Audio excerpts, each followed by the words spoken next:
After visiting the beautiful Tara Devi temple, I finally reached Shimla. The hotel that I stayed at was close to the hostel. It's called Hotel Shubham. I had booked it online. After checking in, this was the room I got, and honestly, it was amazing. My stay here was truly wonderful. From the window, you get a stunning view of the entire Shimla. And at night, when the city lights twinkle, it looks absolutely magical. The hosts and staff were really nice too. There was plenty of space in the cupboard to keep all my stuff, and the blankets they provided were super warm and cozy. I leave all the details, including the exact location, in the description box below, so don't forget to check that out. Oh, and one more thing, there was no parking issue at all, which was a big relief. This was the washroom, it was quite decent.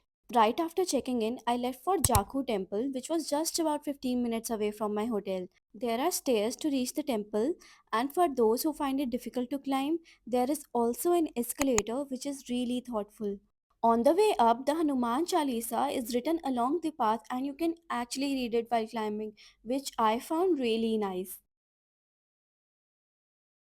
When I finally reached the top, the statue of Hanumanji was absolutely marvelous. I just couldn't take my eyes off it. It was that stunning. It is so grand that you feel humbled just standing in front of it. What makes it even more magical is the setting. The statue is surrounded by lush pine trees, and the cool mountain breeze adds such a calm and peaceful vibe. There were quite a few monkeys around too, and I saw this adorable baby monkey climbing up the feet of Hanumanji statue. It was the cutest thing ever. This was the entry of the temple.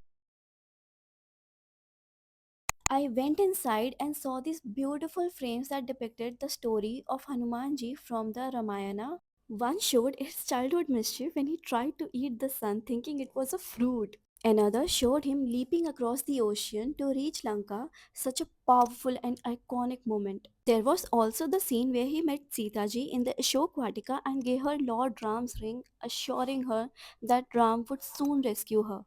Then came the part where he set Lanka ablaze with his burning tail, teaching a lesson to Ravan. And of course, the frame showing him carrying the entire Dronagiri mountain to save Lakshman was truly awe-inspiring. There was also a bhaiya selling glowing bubbles, and yes, I bought one too. Playing with it made my inner child so happy.